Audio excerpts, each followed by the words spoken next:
This is the 6th edition of the Elk Talk Live Q&A session with Randy Newberg, brought to you by Bowtech, Leupold, and the Rocky Mountain Elk Foundation.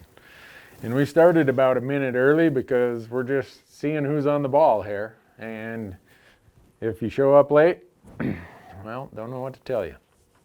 But we're one of the things that we want to get out of the way first thing tonight is that we have the drawing for June, which is a Bowtech Reign 7, a Leupold rangefinder, and a pair of Leupold binoculars. And to be in that drawing, you need to text Randy, R-A-N-D-Y, to 313131. And at 8:20, I'm going to get a text, supposedly. It's going to come on my phone. And the last thing we're going to do before we go off the air tonight is we're going to announce the winner of the Smart Bow, the Reign 7 from Bowtech, the Leupold binos, and the Leupold rangefinder. So, you got it? Randy. Text Randy to 313131. And if you want to, and if you would, we'd appreciate it if you'd share this with your friends. And the way the gig works is I got to look over here at the monitor because Michael and Matthew are taking your questions and pasting them here for me. And then I look back here and try my best to answer the question in some way that makes sense. So here we are, episode 6. Let's see, the first question is, when selecting a place to bow hunt for elk, do you factor predators into your decision, in parentheses, wolves and grizzly bears? Yeah, I factor it in, but it doesn't change how I'm going to hunt, where I'm going to hunt. I hear this all the time, oh, the predators chased them off, the wolves chased them off. Nah, not in my mind, not in my experience. And I live right here outside of Yellowstone National Park. Yeah, wolves have had an impact on them, but I don't let that change my hunting. I let the elk tell me where I'm going to hunt and what I'm going to do. When I'm hunting in grizzly bear country, the change I make is I'm going to carry bear spray. And I'm probably not going to hunt in the areas where I know grizzly bears have a tendency to hang out in that time of year or that time of day. Those are probably the only modifications I make. So, what did your last 150 yards approaching a bull look like with bow in hand? Morning thermals, not responding to calls. Okay, they're not responding to calls. You're saying it's 150 yards. Obviously then I can see them if I know it's 150 yards. Morning thermals are going to be going downhill. I'm either going to be coming, I'm going to have the thermals in my face. And a lot of times I'm going to be coming side hill. So I'm going to be perpendicular to those thermals, or I'll be coming slightly uphill or slightly to the uphill direction. That's how I'd go at it. I prefer, if I can, to be above the elk or at least on its elevation. So that's why I said in the beginning, if the thermal's coming downhill, I'm going to go perpendicular to it. If you've ever tried to stalk something uphill, you will realize that your shot angles are way, way less when you're below the animal than the other way around when the animal's below you. Let's see, explain the habitat to look for in early season when bulls are not with cows yet versus where the cows and calves are. And we're talking early season, we're talking in August. The bulls are going to be a lot higher up the mountain than you probably think. They're going to be putting on the feed bag. The rut hasn't yet started. They've probably rubbed their velvet, but you are going to find them at the best food at the highest elevation, not the highest elevation with marginal food. So the best food is going to drive it. But if there's good food at 8,000 feet and good food at same food at 9,000 feet, they're going to be at 9,000 feet. That's been my experience anyhow. Now, if you're in, say, the flat country of New Mexico, Arizona, maybe some in Nevada where the elk are in the pinyon juniper areas, you're just going to have to find where there's food next to water. But don't underestimate that an elk will travel a long distance, 3-4 miles to water every day. How do elk bed? Northwest slopes, wind over their back, thermals to their nose, good vantage away from roads. The answer is yes, pretty much to all of them. Normally you'll find there's a lot how do I say this? There's a lot of research that says that elk, when they select their bed, do not want a super steep place. If it is super steep, they're going to find that slight little break where it flattens out. And I think if my memory is correct, I think anything more than a 20-degree slope, elk would prefer to bed on ground that's less than that. And understand, an elk only needs a very small, flatter spot to bed. Normally, that is going to be somewhere in the top half of the ridge or the mountain. Usually it's, it's not like every mountain is like this. There's all kinds of little finger ridges. It's usually going to be within a third or a fourth the way down the ridge. They are going to do just as the person said. They're going to have the thermals to their back. So when the wind comes over the ridge, it creates this circle effect, and it's bringing any danger to their nose. And they're going to try to have something where they're going to be able to see below. The other thing that the person didn't mention is they always like a really good escape route. There's usually one of their trails nearby. There's some place where if they bail, they can just cover a lot of nasty terrain in a hurry. So those are the places that you're going to see them bedding. What are your thoughts on a high shoulder shot placement? I know this is going to get some responses when I say this, but I think it's a bunch of hogwash. A high shoulder shot placement on an elk is asking for trouble. If you think about an elk that's quartering or facing this direction and you're trying to hit up here, if you have something that causes either your shooting or a wind drift or something to go forward, you've got a wounded elk you're probably not going to recover. If you go low, you're not hitting the heart. Like if you go behind the shoulder, you have a target this big. And I know people say, well, I don't like to track elk. That's why I go for a high shoulder shot. You know what? Yeah. If you hit them in the lungs, you're not going to be tracking elk. If you hit a little low and you hit them in the heart, you're not going to be tracking elk, not for very long.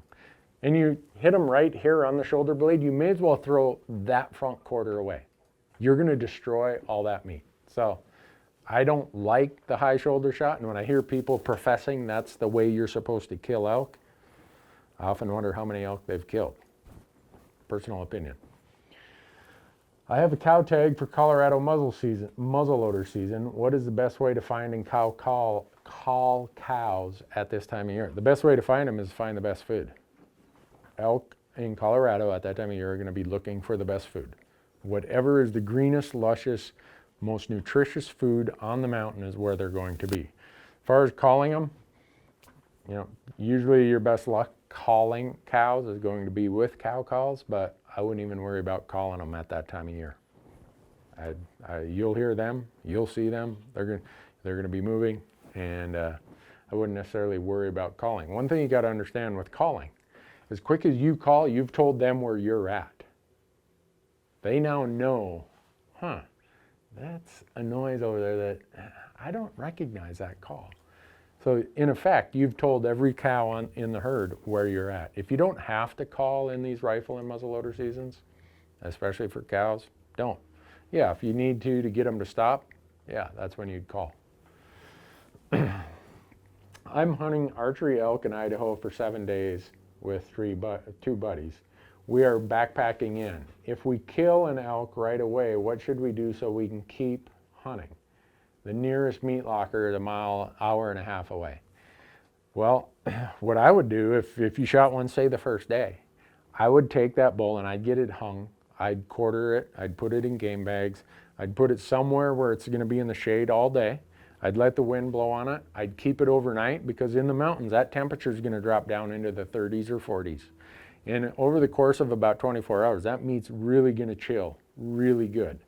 And then I would say whoever shot that elk, it's time for that person to start shuttling meat down to their vehicle and get that to the meat locker if you're worried about it spoiling before you guys are done with your hunt. And then the other two guys would stay and hunt. For someone who lives on the East Coast, what are your recommendations for first-time archery hunts with over-the-counter tags? I'd go to Idaho. I know it sounds pretty matter of fact, but that's what I do. If I was looking for an over-the-counter archery elk tag, I'd go to Idaho. I would think about Colorado also. Those are your two real over-the-counter options. If Montana had any leftover tags, I would prefer Montana for archery hunting over both of those states. And here's why. In Montana, more so than in Colorado and more so than in Idaho, our valleys are mostly private, our high country is mostly public. And where are the elk in September? This person's asking about archery. They're going to be high. That's the public land. They're accessible. In the rifle season, those elk are going to move and they're going to go lower and lower, and they're going to be off limits for you. So by focusing on archery hunting in Montana, you're going to have access to bulls that at a different time of the year, the later rifle season, they're mostly off limits because they're on private land. So if you could get, I would add Montana in the mix of that, if you could get a leftover tag. And there are some that people turn them back in, and throughout the year you can get them. Let's see, can you give some practice shooting tips to a new bow hunter? I profess to not be the expert. What I would do, I would go to my pro shop. That's for sure what I would do, and talk to them. Your pro shop's going to look at your bow setup. They're going to look at all your accessories. We just did this out on YouTube. Your rest, your sight, your quiver, all those things. They're going to make sure your draw length is correct. They're going to make sure your arrow spine is correct. They're going to give you suggestions about what grain of broadhead to use based on the species that you're going to be hunting.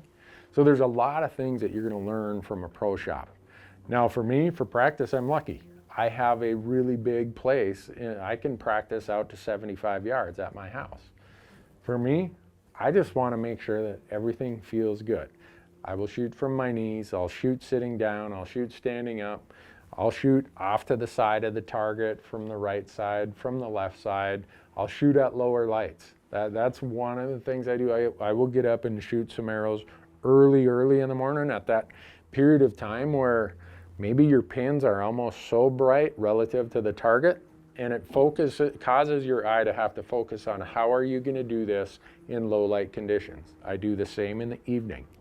All of my practice, whether it's rifle, whether it's archery, is trying to replicate what I'm going to experience when I'm out hunting. And that's really whatever you're hunting, whether it's deer, whether it's antelope, whether it's elk, try to think about what is going to be the closest mimicry or replication of what your hunting conditions are. Oh, how do I handle stink in the backwoods, both me and my clothing? That's an issue. There's no way around it. If you are hunting elk, especially in archery season, you're going to have odor issues. Archery elk hunting is an exerting activity, especially in September when it's warm and the days are longer. You're talking 8, 10, 12-mile days up and down the mountains with a heavy pack on. You're just going to start sweating. There's no solution. So what I do is I do bring a little bit of unscented shampoo with me, and I bring a little bar of unscented soap, and I'll find a creek and I'll wash myself off. I always try to wash myself off. My clothing, I always try to use merino wool as my base layer to absorb most of that sweat. I will wash that as many times as I possibly can. Usually I'm carrying 2, and I'm rotating them. So I get one that gets sweated up, I wash it, and I'm not talking like laundry detergent. I just get it in the water, wring it, let it hang, and then I wear the other one the next day, and I will swap that out. The other part of this is anyone who thinks that you're going to fool an elk's nose through all these spray things and all this scent control stuff, you're kidding yourself.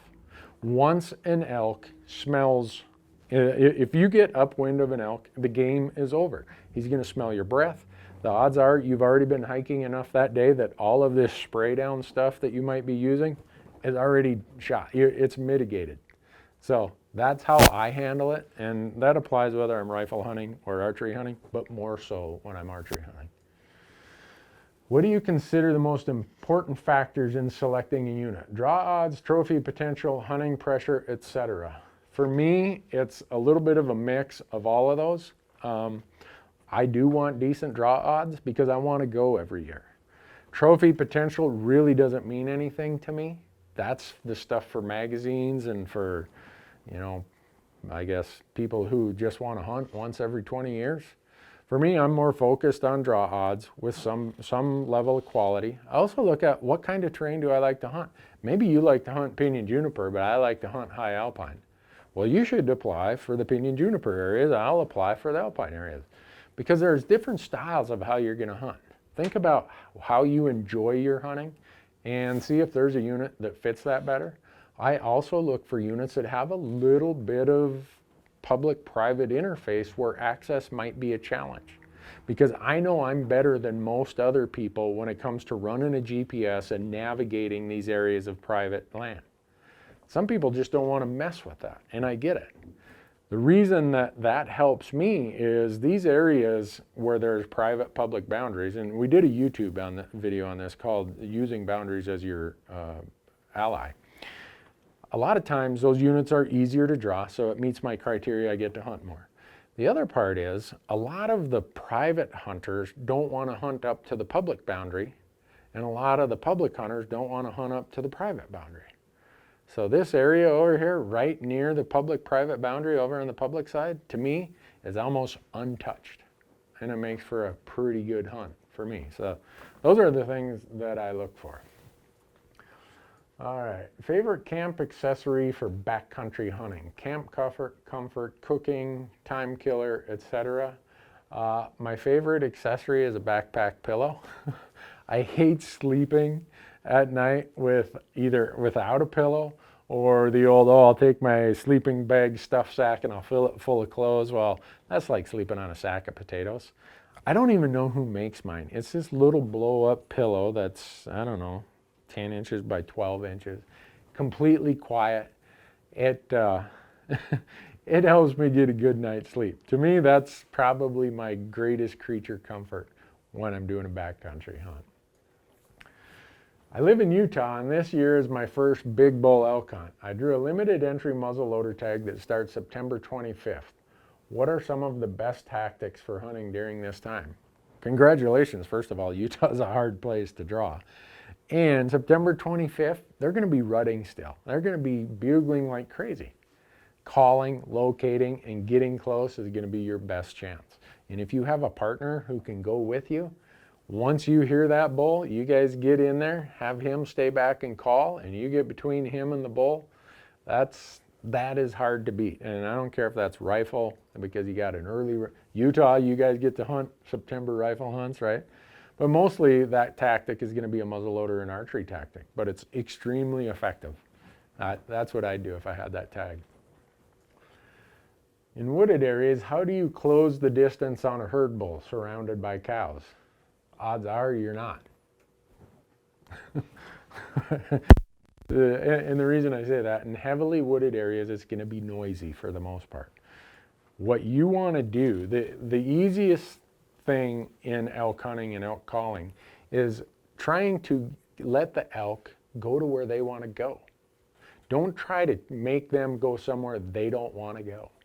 So if they want to get here and they're kind of easing that way, you know, they're feeding or maybe they're on their push to their bed, try get on the downwind side of where they want to go. Elk that want to go somewhere are going there no matter what amount of calling, what you do. So let them and their desires work to your benefit. And I don't care if it's wooded, if it's open country, be somewhere along where they want to go on the downwind side. And that's going to improve your chances of having an encounter, especially in the thick country. Tips for successful late season hunt. November, my favorite time to hunt elk. Well, besides September, let's see. November, September. Flip a coin. All right, I'd rather hunt in September. But November, my favorite time to. What's the most effective, efficient way to locate herd bulls after the rut? And we've done a bunch of YouTube videos about this. We've talked about the 5 seasons of 5 calendar periods of elk hunting. And what, for all of that, everything we talk about in there is that in November, these mature bull elk, public land bull elk, are in what we call sanctuary mode. They're going to go to these faraway places that hunters don't want to go. They're going to go places that has lower likelihood of being encountered, that has a little bit of feed and a little bit of water, and they're just going to hang out until hunting season's over, and then they're going to push down to their winter ranges. Look for them in the sanctuaries. Tips for tracking a wounded elk. Boy, there's a ton there. That depends on if he's wounded with an arrow, wounded with a bullet. Just about always, if you think it's been a marginal shot, give them some time, let them go, let them lay down, let them get comfortable that, okay, danger is past and they're just there trying to heal up. And then if you do bump them out of their bed, it's tough. Sometimes they're not going to be bleeding a lot, sometimes they are. I mean, for us, we usually have a camera guy, and so if you have a buddy with you, wherever the last scuff mark, the last blood mark is, that person stands there. You don't get people out in front because you can lose the vector of where that elk is headed. And if you lose those little drops of blood, and all of a sudden you say, I think he probably went this way, but someone out in front of you stepped in the little drop over here, now you're looking over here.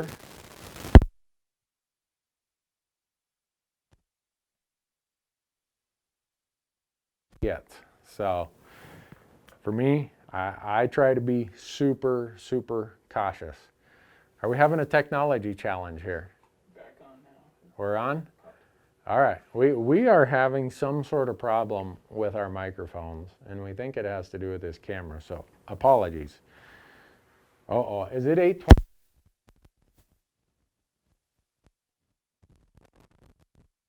That at 20, the winner was going to be selected.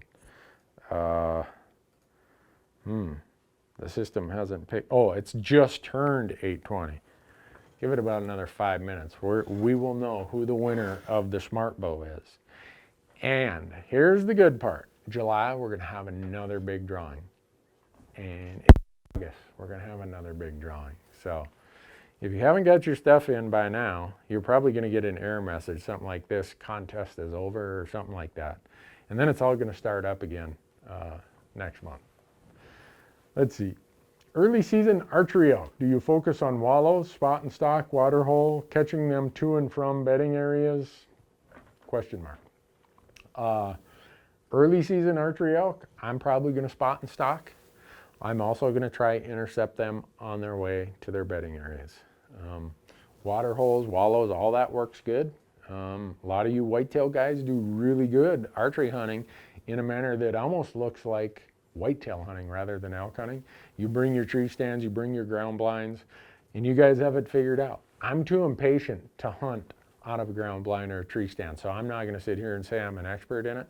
But I know a lot of you Eastern and Midwest guys who come out here in these early seasons, you do it over water or on travel areas where they're going to their beds, and you guys have some remarkable success. So don't discount that. If that's what you're really good at, maybe that's a strategy that you should employ until you get better at calling or other ways of hunting elk in the mountains.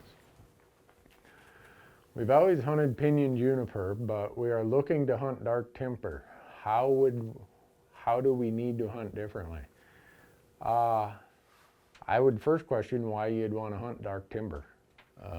Dark timber has less feed. It's noisier, it's harder to hunt, you can't glass as much. If that's where the elk are, you might not have any choice, but if I had my choice between hunting pinyon juniper and dark timber, I'd hunt pinyon juniper. As far as different tactics, it's going to be very different. Dark timber, you're probably going to be, I don't know if this is rifle season or archery season. If it's archery season, it's not as much of a difference. If it's rifle season, it's way different.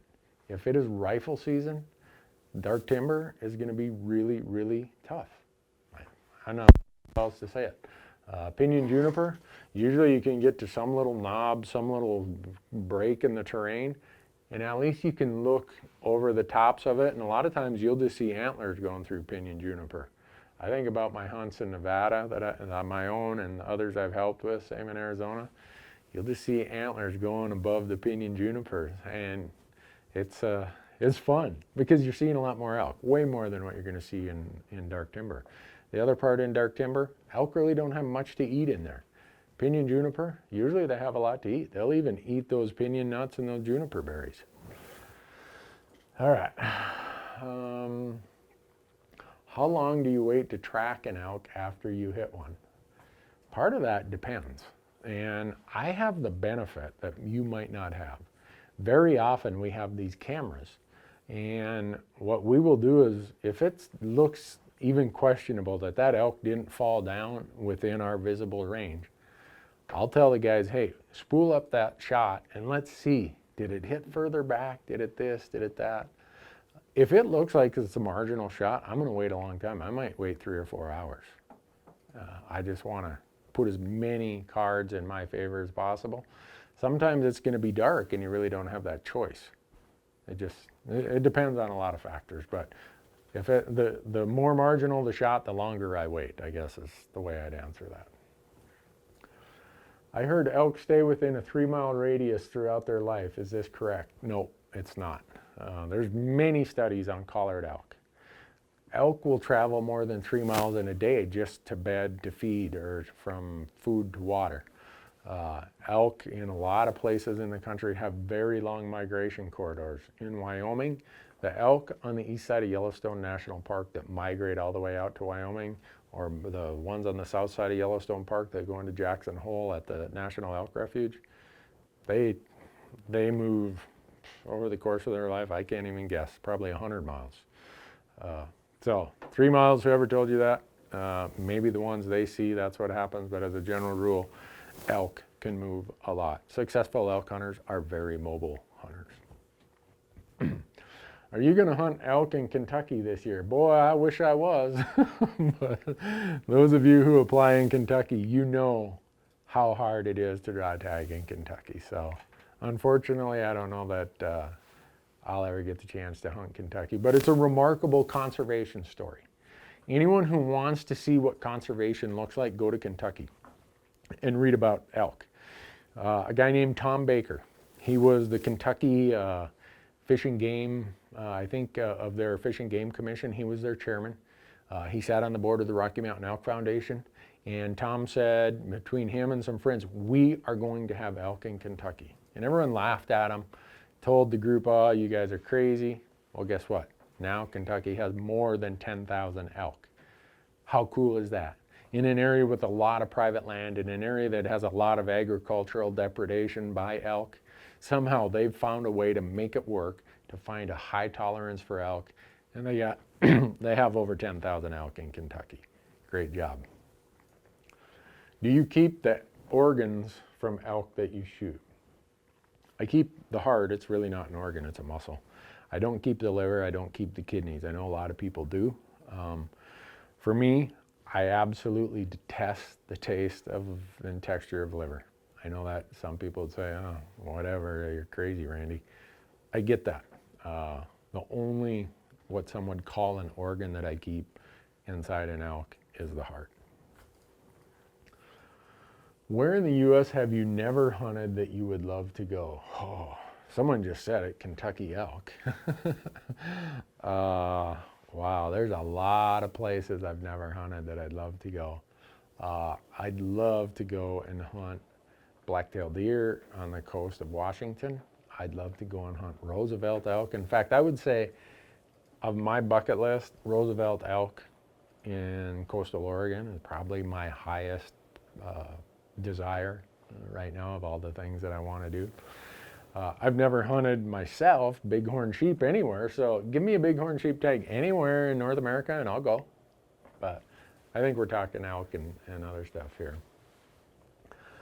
Well, we picked the winner, folks, but we're going to answer a few more questions before we tell this lucky winner from South Dakota who won. So if you're not from South Dakota, don't hang up. We got more good questions, but all right. What bow sight do you use and why that choice? I have been using black gold bow sights since, as my uncle would say, since Moby Dick was a minnow. I think black gold bow sights are made here in Montana. They're made by some of the, I know the guys who make them. They are serious archers. they hunt so hard. They just put huge demands on equipment. And I've been using them since I bought my first bow. And my thought was, you know what, if this is good enough for those guys, it's good enough for me. The version I use is the Ascent series, and I have a pin at 20, 30, 40, and 50 yards. So I actually have a 4-pin, and you can get them in 5 and 7 pins. The Ascent is an adjustable so that you can put a tape on there. Once you know what your arrow speed is in feet per second, it comes with a lock. You unlock it and you can roll it up to 60 yards, 70 yards. I'm not that good of a shot that I even need those tapes. I never shoot over 50 yards, and so I just lock it in and leave it there. But the black gold sights, amazing sights. Some of the best archers I know use them, and they work really good. So go look at them. They're very good. Wildlife biologists seem to be difficult to get a hold of. Yes, they are, and sometimes difficult to talk to. Occasionally, yes. Do you have any advice on how to contact them, and what questions do you like to ask? I've got some ideas on this, and that's part of why they're hard to get a hold of. First of all, if you look at agency budgets, they've been getting cut and cut and cut and cut and cut. So where you used to have an elk biologist who took care of this area, now all of a sudden he's in charge of antelope and mule deer and everything else. So you have all these other responsibilities put on them. Okay, they're still an elk biologist, but instead of just this region in the state, all of a sudden they've got more areas. So the demands on their time are far greater. The other part is, if you think about how many phone calls they get, and they still have to do the rest of their work. So they still got to be doing all their models, all their flight surveys, everything else. And we've got all kinds of hunters calling them. And I'm sure they show up in the morning and they say, all right, I'm going to call 5 guys today, but 8 more added to the list. So they never make any progress on that list. But if you're going to call them, have your stuff organized. Have your map that you've already looked at. Don't call up and say, hey, where's a good place to go? Have done your research already. They appreciate it if you say, hey, I'm looking at this basin. It looks like it has all the things elk would like. Are there some things going on there that I don't know about? I see there's a road that goes near there that's closed. Is there a high level of maybe non-compliance with the travel management plan, or has there been a fire since then, or just things like that? Be prepared, be respectful of their time. There are hundreds of other people just like you trying to get a hold of them, and there's only one of them. They want to help you, but that's kind of why, one, they're hard to get a hold of is volume. And part of the reason I think they're almost resistant to talk to people is if they send you to this drainage, they get blamed if you don't shoot something. If they send that guy to that drainage and he shoots something, and then he sends someone else to that drainage, now that guy's mad at him. Hey, you're stacking everybody in my spot. And so they're kind of in a danged if you do, danged if you don't situation. So appreciate them for their work and what they have to do, and cut them a little slack. I mean, there's a lot of homework we can do without having to bother the biologist. Oh, let's see. What optics do you carry while archery hunting elk? That's a good question, because if you looked at my archery pile of gear before my optics pile in an archery hunt versus my optics pile in a rifle hunt, it'd be quite a bit different. The common thing that you would see in there is I have a Leupold. It's called the TBR, True Ballistic Range. I use the Model 1200. I use that for both. The TBR is an angle compensating rangefinder. And then in archery season, I usually don't have a spotting scope. In rifle season, I don't go without a spotting scope. And then as far as the binoculars that you see around my chest, in archery season, I mean, you can get by with an 8 or a 10 power for either. I'm lucky, I have both. I'll usually use my 8 power in archery season, and I'll use my 10 power in rifle season. So, all right, we got time for one more question, and then we're going to talk about who this lucky winner is, and Bowtech's going to be getting a hold of this lucky winner. How do you cook the heart of an elk?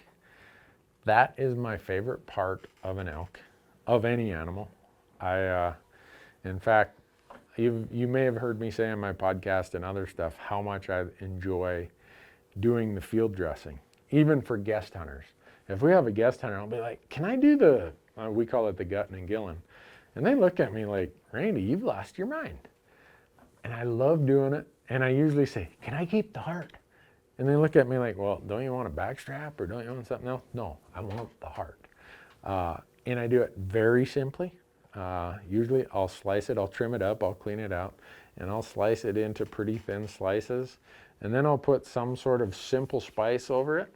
And then I'll take a little bit of virgin olive oil and I'll take a little bit of butter and I'll fry that and I'll eat it right out of the pan. My cheeks are hurting just thinking about it. Ooh. Huh. Well, let's see. What do we got, guys? Do we got to announce this winner? We got him. All right. We have the winner. And this is thanks to Bowtech and thanks to Leupold and thanks to the Rocky Mountain Elk Foundation. Thanks to all three of them for making this possible. But these prizes, the smart bow, the Reign 7 that I'm shooting this year is what Tim Haag from Humboldt, South Dakota just won. Tim, H-A-A-G, from Humboldt, South Dakota is going to get notified you are the winner. Now, who's going to win in July? No. But if you haven't signed up and you haven't texted, you're not going to win. So that's, listen, one other thing. Next week is 4th of July week. And a long time ago, before we even started Elk Talk Live, I scheduled I was going to be gone on Wednesday the 5th. So next week, I think we're going to have to try squeak this in on the 6th, which is a Thursday. Unless somehow we can do it from Delta Airlines while I'm 30,000 feet up in the air. I don't think that's going to work. But anyhow, I hope you like what we're doing here. We're going to try move this around. We were going to do it remote today, but we're going to go outside to my archery range and I was going to shoot and answer questions while I was shooting, but we had a really bad thunderstorm here in Bozeman today, so we had to cancel that. We didn't think that'd work out very good. So anyhow, thanks so much, folks. Thanks to Bowtech, thanks to Leupold, thanks to the Rocky Mountain Elk Foundation, and thanks to you, and make sure you go. That work, guys? We good?